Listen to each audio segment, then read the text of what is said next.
Boom, what's going on, everyone? It's Steve Larsen from Sales Funnel Radio. Today I'm going to teach you guys more about how to hack the value ladder.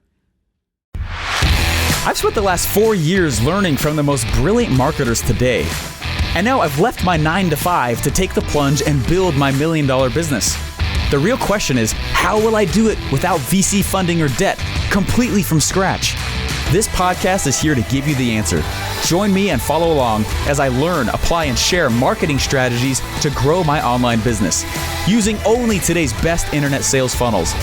My name is Steve Larsen, and welcome to Sales Funnel Radio.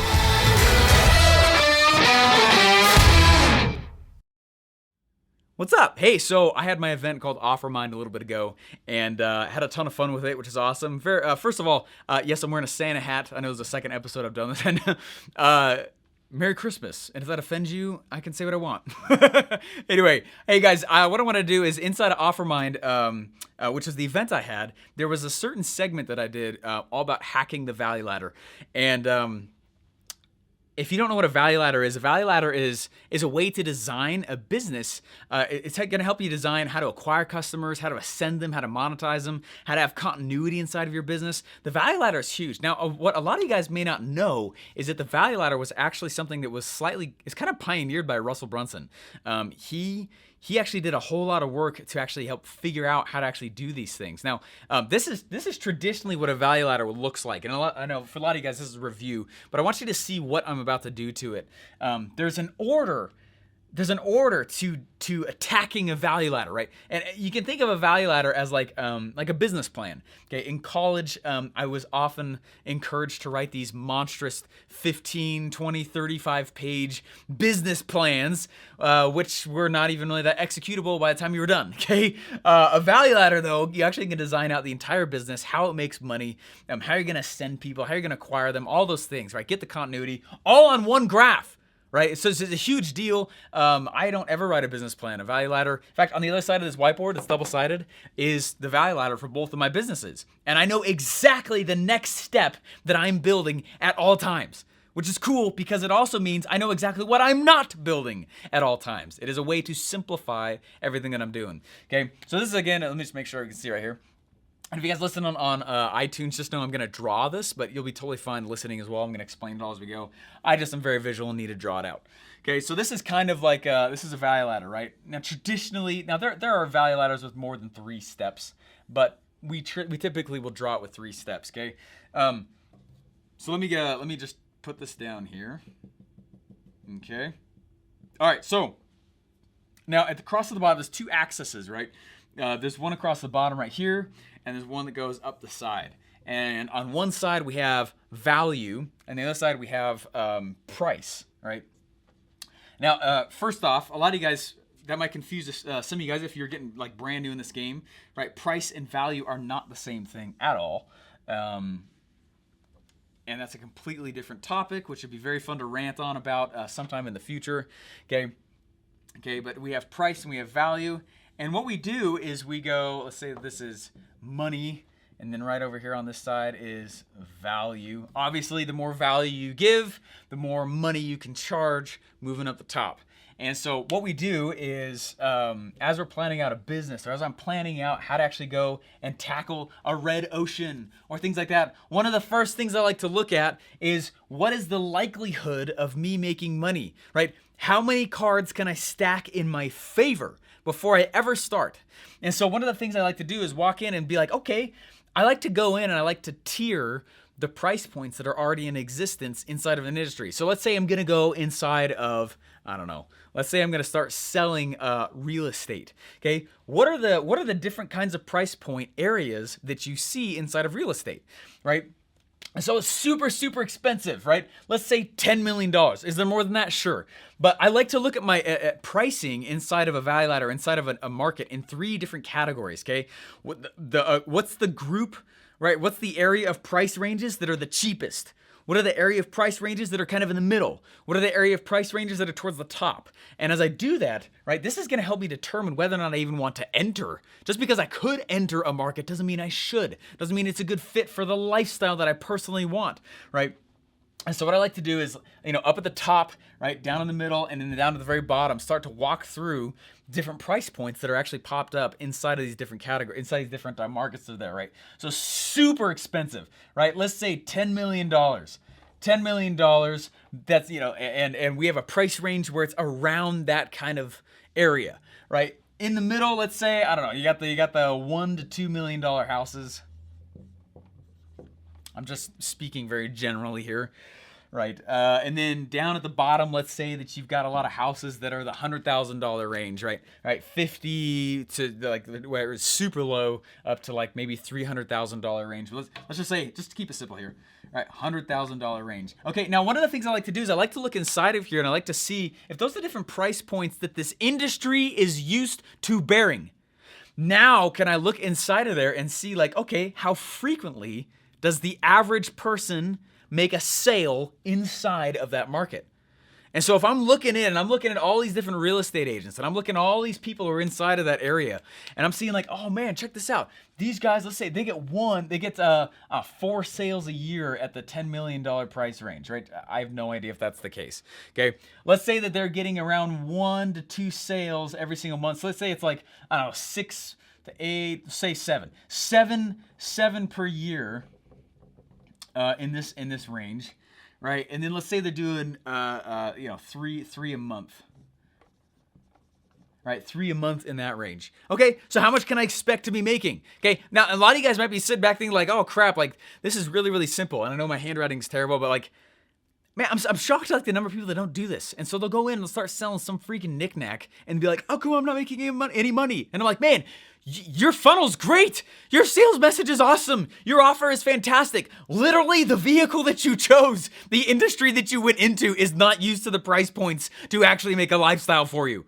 Okay, I swear, if somebody tells me they're selling like homeopathic life coaching to college students, I'm gonna go nuts. Okay, I'm not trying to like throw rocks here, but I am trying to get your freaking attention. Okay, because if you're sitting back and you're like, oh man, how come it's not working for me? It probably, most of the time I have found that it is actually, you are actually doing it well enough, but you literally have chosen, right? You've got these level 8, 9, or 10 skill levels inside of a level 2 opportunity, inside of a level 2 price point. And so what I like to do is I like to sit back and start thinking like, how can I actually go in and develop these? Okay, for example, let's check this out now. Okay, right, you don't need to sell that often, that many of these price levels to really make somewhat of a good living. Right? Think about this crap before you go and just jump into a market. Okay. There's some people that I've been coaching the past little bit here, and someone said that they were gonna sell. I'm not gonna say what it was because I don't want to embarrass anybody. Okay. But it was very clear that they were gonna sell to extremely broke people, which again, I'm not saying that they don't need services or anything like that. I'm just saying, like, if we're gonna make your change your world business, not the world, man, stack the cards in your favor. Good grief. Like, just make sure you think through this before you actually start diving in. Like, just because you could sell to them doesn't mean you should, right? And so anyway, all right, guys, I got a really cool opportunity here for you. This is what I'm going to drop out to you. Hey, the very, very top price levels, I know it's going to blow your minds. Okay. Oh my gosh, here we go. Okay. $100 up at the top. Oh, that's way brighter. Why didn't I have that before? Okay, $100 at the top for a natural price level. The market's already used to bearing around that level. Oh, that's so cool. So cool. I'm really, really excited. Down here at the bottom, guys, we can go super cheap. I'm really excited about it. We can actually get it cheaper than everybody else. We actually could sell each one of these items, which I'm going to reveal in a moment, for $5 a piece. Oh my gosh, are you so pumped? That's so cool. Okay, all right, now right here in the middle, let's go. We got $25 range right here in the middle of this value ladder. Oh man, look at that. Look at that. And we could actually auto ship out to people for $10 every single month.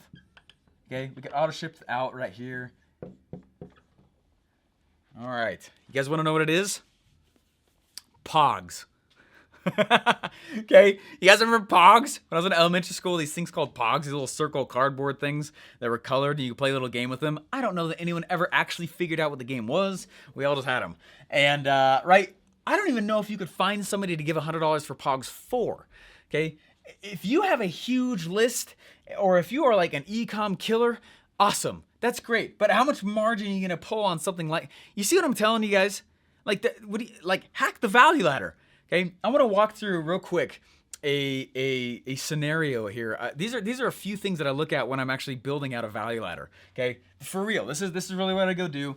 And instead of value at the bottom and price on the side, I want to walk through one other thing here.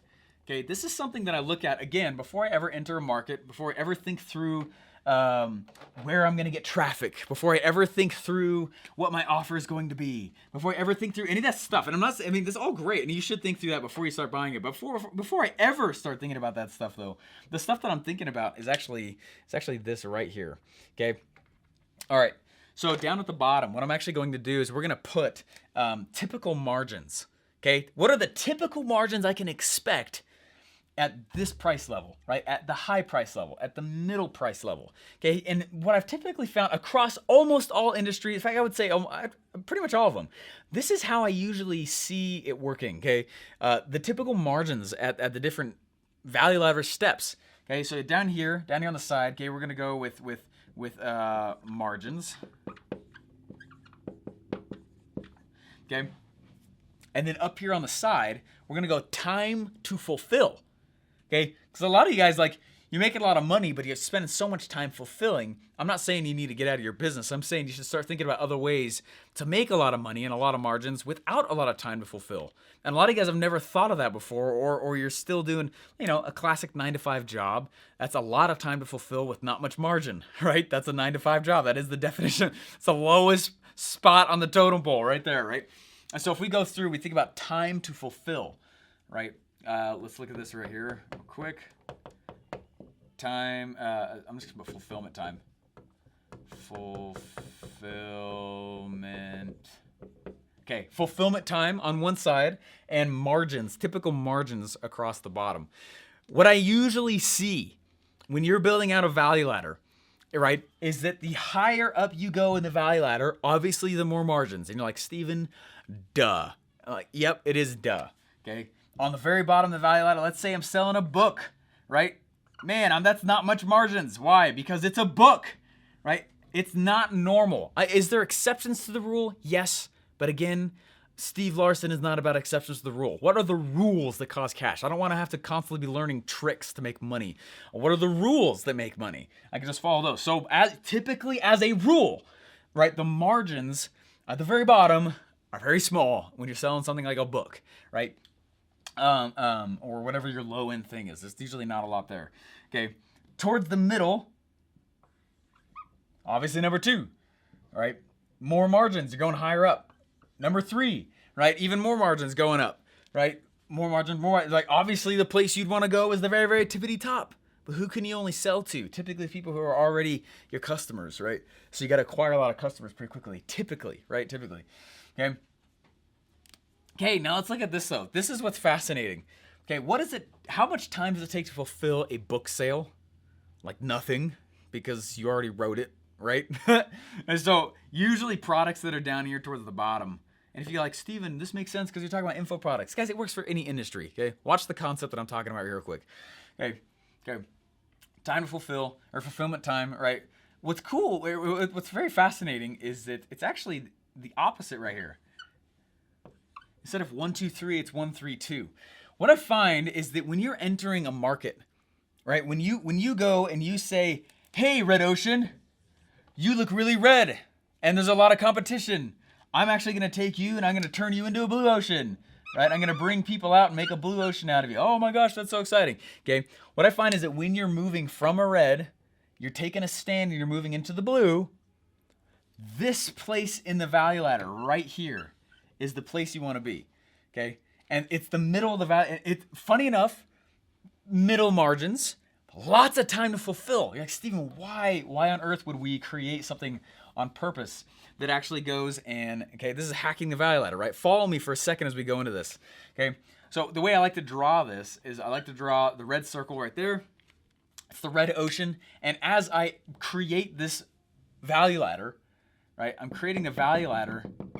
And what's creating it, that first thing in the value ladder, that first thing in the blue ocean, is that middle spot in the value ladder, right? Look at that. Typical margins. You're going to get good margins, right? That's why You're going to get good enough margins. You can take money and dump them back into ads. You can get good enough margins that you don't need your Facebook ads to be perfect round one, because they're not going to be, right? You can get good enough margins that you can actually go and put the money where you need to start building the business. When somebody comes and they enter a blue ocean by building a product on the value ladder that's at the bottom, I know it's like typically they either got deep pockets, a giant list, they're already an expert in something crazy, or they just like wasting money. Like, I can't understand. I actually have a hard time understanding why anybody ever would enter a blue ocean or try to build one with a low margin, right, low time to fulfill product at the very bottom of the value ladder. Baffles me. I don't get it. Okay, the order that I always build in is always middle, top, front. Because as I'm going and I'm building in the middle of the value ladder, right, like I said, it's enough margins for me to go and mess up a little bit. And that's okay. And when I do get sales, it's enough of a mid-tier price level, right? I can actually go and dump it back into ads and still be profitable. And the machine works. The systems work. The numbers work better.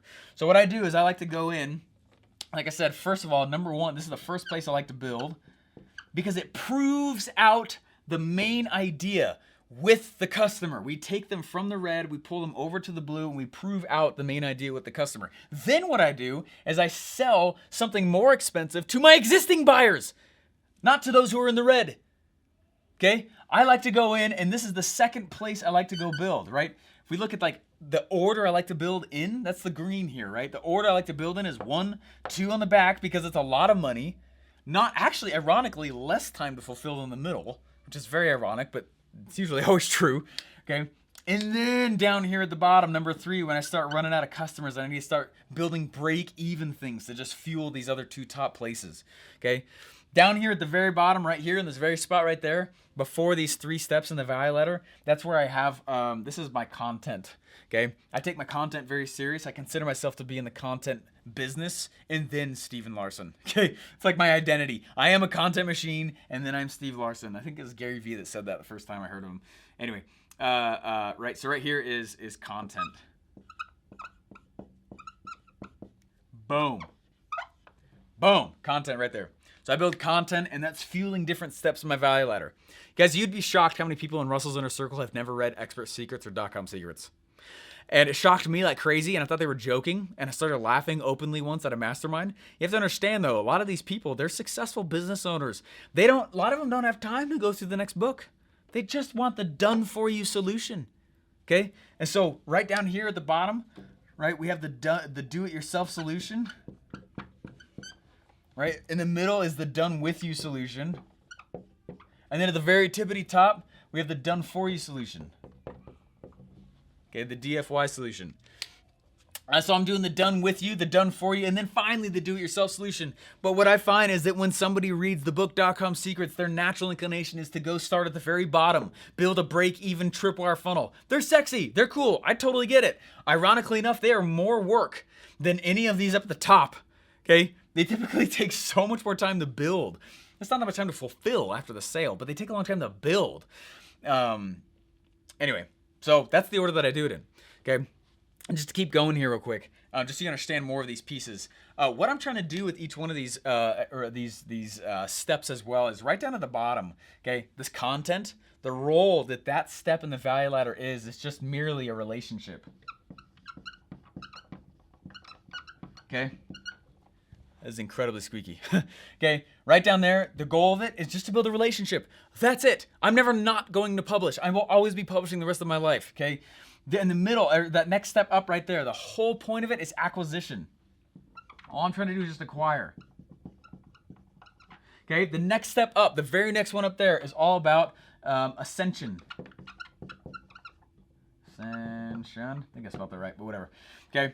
Next one up is just monetization. It's where I'm just selling my existing buyers more expensive solutions. Okay, monetization. That's it. Okay, relationship, acquisition, ascension, monetization. Okay, and that's what I'm expecting to do as well as I'm building out the different funnels. Now, each one of these is at least one funnel. At least one. There's not. Funny enough, one funnel is actually all of that as well. But anyway, we're getting deep. we're going with that. That's probably too too crazy. Okay. Last little piece I want you guys to know about this stuff. I know this is kind of a big episode here, and anyway, but what I'm typically also looking at is like, as I'm building out the offers that go inside each one of these things, I'm looking to see which one, like, I'm looking to see how to actually deliver the offer that I'm promising them. Right. So if the job of my sales message is to give a cool promise, okay, the job of my offer is just to fulfill on the promise. See what I'm saying? And the roles are not interchangeable. You cannot reverse them. It's the reason why when someone has a cool product but it's not selling, they didn't make a sales message, right? Like, of course it's not selling, right? The role of the product, the role of the offer is to fulfill, not sell. The role of the sales message is to make a new promise, not fulfill, okay? And so what I do for each one of these things, is this okay? This is a far more technical episode than I typically do inside Sales Funnel Radio. I just wanted to teach this stuff to you guys. Do you see that what I'm looking at when I'm coaching a lot of people? There's a lot of frameworks that are running through my mind when I start looking at people's stuff, and I'm like, yes, no, good, bad, wrong order, look over here, don't look over there. Like, you know, but like one of them that I'm really looking at is I'm looking to see like, okay, what's your price range? Okay, what is the historical price range that your market is used to bearing?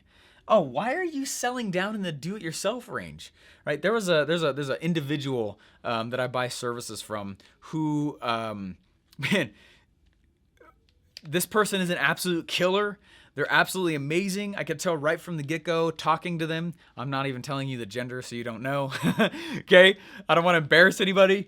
But I was blown away at how freaking cheap the services were. I mean, I was astounded. I thought at least that I was gonna be charged at least 5 times more than the person said they were gonna charge me. I was like, what? This has happened to me multiple times, guys. Stop selling your crap, right? You're done with you services at do-it-yourself prices. Okay, cut it out. Okay, you're actually hurting yourself. I actually lost a little faith in the person's ability to fulfill and deliver to me. I actually refused to pay the cheaper price. Okay, I told this person, I was like, there's no way I'm gonna pay you that much. And they're like, no, it's totally fine, totally fine. I was like, it's not fine. I was like, you charge all of your clients this much money? I was like, that's pennies. That's absolutely nothing. How you have that many? What? Like, you guys, a lot of you are already better than the majority of the market at what you do. Stop selling your stuff at stupid, dumb, low prices just because you're afraid and you have a price aversion. I'm just here to give you a little Papa Larsen love and help you understand like why you may not be doing well even though you have all the pieces there. Your sales message is good enough to sell, right? Your offer is good enough to fulfill. Your funnel is good enough to deliver it all. But you're just not making money, some of you, just because you're selling even done-for-you services down at do-it-yourself prices.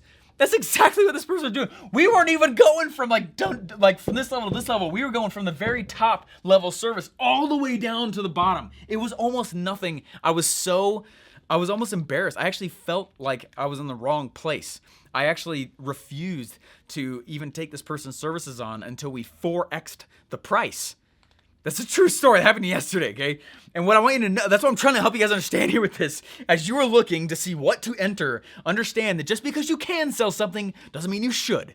And just because you could go into a blue market, what's the order you're going to do it in? And as you start to enter the blue, what are the historical price points that your market is used to bearing? And how can you enter in at near the middle, right? A little bit more expensive, be premium, okay?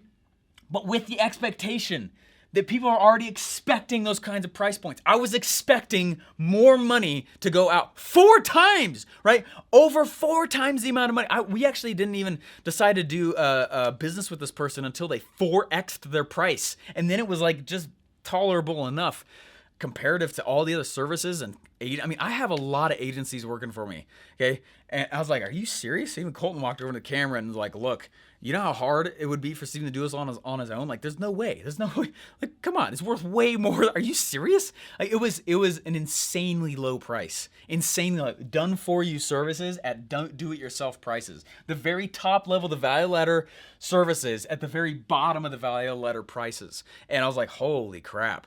And I actually felt embarrassed for the person how shocked they were about what I was saying. And I don't want you guys to go through that. And I probably should have started with that story so you have more context on what I'm doing here. But I just want you to know when you're looking at this, like, guys, look at the historical price points. Look at the historical. What is the market used to bear? All right, what are they used to bearing? Russell taught me this really cool thing once, and he said,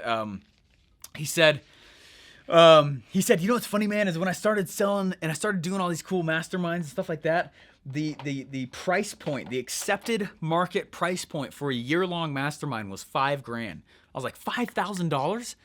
And he's like, yeah. And then some dude came along and he's like, dude, I'm charging $8,000. And everyone was like, oh, are you serious? $8,000? That's crazy. You're nuts. And then we all kind of started charging 6, 7, then up to 8. And then the market started charging 8 for a year-long mastermind. And then someone was the crazy psycho and went to 10. And then all the price levels, the market prices that everyone was used to spending went up another few grand. And then went to 12, and then 15, and 18, 20, 22, 23, 25. Whoa, that guy was crazy, right? Then it went to 30, 35, 50. Russell's 50 now. Russell has also masterminds he's a part of where he pays $100,000 a year just to be part of them.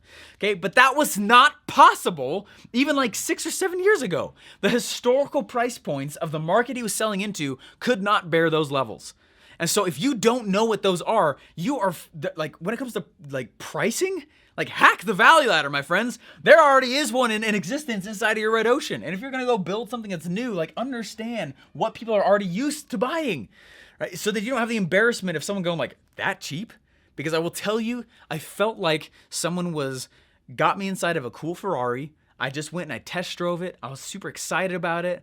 And I got out of the car and there was a smug look on the salesman's face. And they said, hey, for this, we're going to give you this awesome Ferrari for only $2,000. Yeah. Right? You'd be like, what's wrong with it? Right? It doesn't feel like a deal. It feels like you're actually in jeopardy. Okay? And some of you guys are doing that right now. Raise your prices. Okay? Just raise your prices. Understand the historical levels. Figure out where they are. Go understand the historical levels and then go a little bit more premium. Understand the order you're going to attack the value ladder in, right? You're done with you, right? Then the done for you, then the do-it-yourself services, okay? And when you do that, my friends, welcome to the capitalist pig game, okay? It's way easier to do that. And funny enough, I felt more taken care of, okay, after spending more money, which is crazy. And if you're like, that sounds stupid, Stephen, you're dumb, why didn't you get the discount? It's not about the money at that point, okay? It's about the value, okay? And they're not the same thing. And you need to know that people are looking for that from you. So I just want to do this episode right here. I know it's a little bit more technical, but I want you to see what's running through my head as I start to look through someone's business. Okay, where are they thinking that they're selling in? Holy crap, this person has a price aversion. Or this person has no idea the historical price points inside their market. Or, right, does that make sense? You got to figure out where you are. Or this person is just barely building out their product and they're afraid of charging the full price because they feel like they need to go beta. I never do discounts, ever. I don't think you need to either. Anyway. So guys, that's what I look at, okay? Typical margins, typical time to fulfill on the product, and then I look at the order to actually go attack the value ladder in. And I spend quite a bit of time in that middle of the value ladder area, especially when building a blue ocean, because the red ocean is guiding me in the creation of the blue. I spend more time understanding the blue than I do, let me say that again. I spend more time understanding the red than I do creating the blue. Okay, because the market is going to guide me in that. And as I do that, once I figure out the solution, once the idea is cemented, then I just go and I create something else and I sell back to those existing buyers. And then once I can tell I'm kind of getting all the easy customers from the red ocean, then I go out and I create a do-it-yourself solution just to acquire more people at a break-even, okay, at a break-even funnel. That's kind of how I do it. And I've done it twice now, just in this year alone, and it's been really, really fun, and it's worked really well. And I've been doing it for a lot of other customers, a lot of students, and the pattern's holding true, and that's exactly how we've been doing it. Doesn't matter if you're in the info business, doesn't matter if you're in e-com. I actually love doing this most in e-com. Doesn't matter if you're in B2B or in retail or whatever. This is the conceptual thing that I use to go do that. And if you have more steps in your value ladder, that's okay. Just know that these are more like zones, okay? Towards the top, this is what it's going to be. Towards the middle, towards the front. Okay, and if you don't have content, all right, people are gonna, what I do is I create content that hooks into each. I have an episode that hooks into each one of the pieces of my value ladder, and then I go back and I do it again. Okay, and I go back and do it again, and the little tiny hooks to bring people in. And anyway, guys, hopefully that episode was helpful to you. I know it's kind of long, but like I want you to understand what I'm doing and why I do it, and like the strategy behind I go and inflate a blue ocean and actually put the scaffolding in it to actually go win. Anyways, guys, thanks so much. Hopefully you guys enjoyed the episode. Please, it really means a lot to me. If you could leave a review inside of iTunes, it would mean so much. We spent a lot of time doing this, and it actually is very invigorating and exciting for me when I see inside of iTunes different reviews, and gives me steam to keep doing this. We put a lot of effort into this episode, or this podcast. Guys, thanks so much. We'll see you guys later. Welcome to the Capitalist Pig Foundation. Bye. Oh yeah. Hey, obviously a funnel's already dead if you can't even get anyone to opt in, right? So I spent 4 hours teaching an audience how to get high opt-ins, when they work, when they don't work. If you want access to that members area where you can watch those replays, just go to freeoptincourse.com to create your free members account now.